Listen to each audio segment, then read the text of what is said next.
Well, the family of Lina Khil is preparing to mark another birthday without her. She has been missing for over a year now, and today is her 5th birthday. A vigil will be held tonight, and a special age progression drawing will be revealed.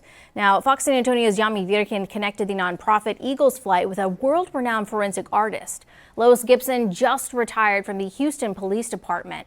She draws the faces of criminals, the missing, and the deceased to help give them justice. My sketches have solved over 1,266 cases, but I've gotten back 4 infants that were kidnapped. God, somebody give us a tip. We got to get her back, because I know what the parents feel like a little bit.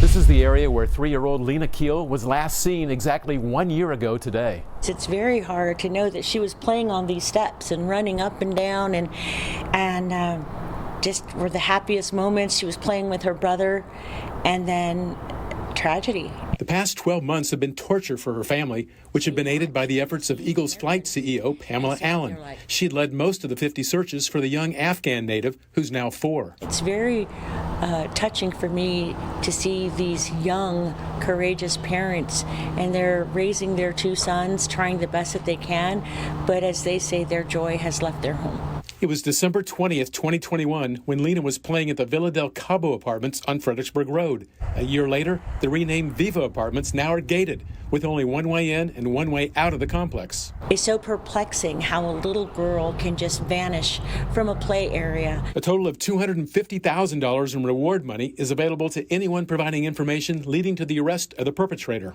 We've received hundreds of leads that we have followed up on. Unfortunately, none of the leads we've received have led us to finding Lina. Jeremy Bowles is the San Antonio Police Department's lead detective on the case. Until she's found, no person and no theory can be ruled out on what happened to her. For Alex De Hoyos, just going to work every day is a brutal reminder of what occurred across the street from his automotive store. Every morning I come that street right there, and every morning she's on my mind. Hope they find that little girl. De Hoyos wears a button in Lina's honor. Maybe somebody will say something, a clue for the family. It's real difficult for them. It's Christmas. For now, the agony of not knowing what happened to Lina endures. It's been very sad, just despair all around. Family has recruited retired federal agents to help in the search. We've been knocking on doors, just talking to a number of people that have given us quite a bit of information, but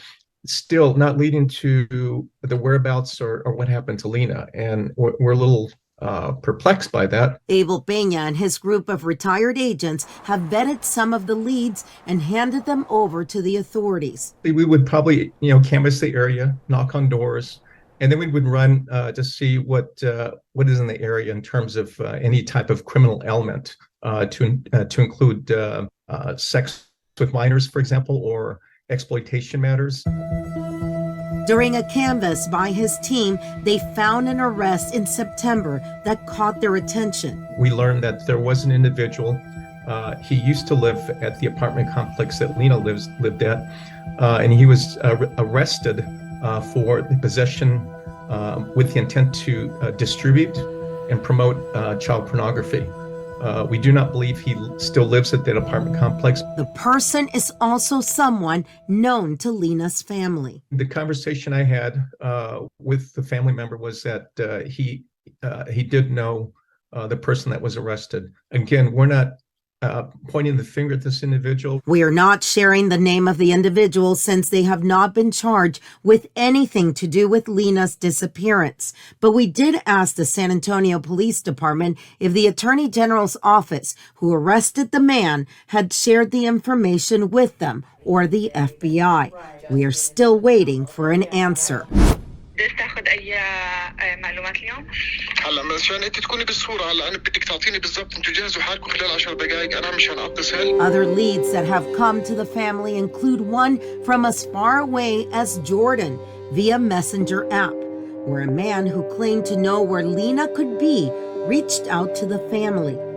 The family then shared the information with police and the FBI, but the person alleged that no one had contacted him, so the family asked Peña to check it out. He first mentioned Los Angeles, and he mentioned a city in Central California that Lina was there.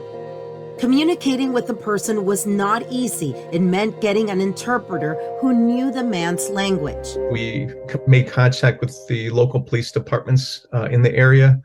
They had people on the ground while I had this person on the phone.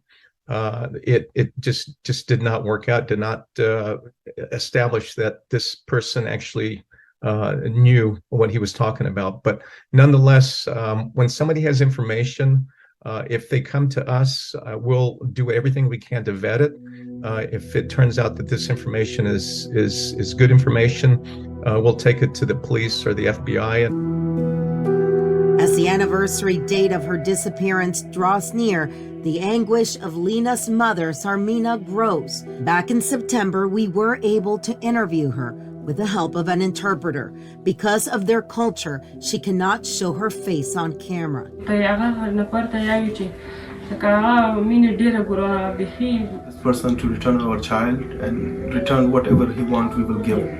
And this is the pain that it will not end until we find Lina. The couple welcomed a new baby a few months after Lina disappeared, but the joy felt in most homes when there's new life is not the same.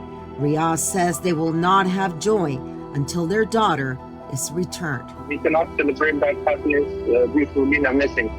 We still have Lina in our hearts.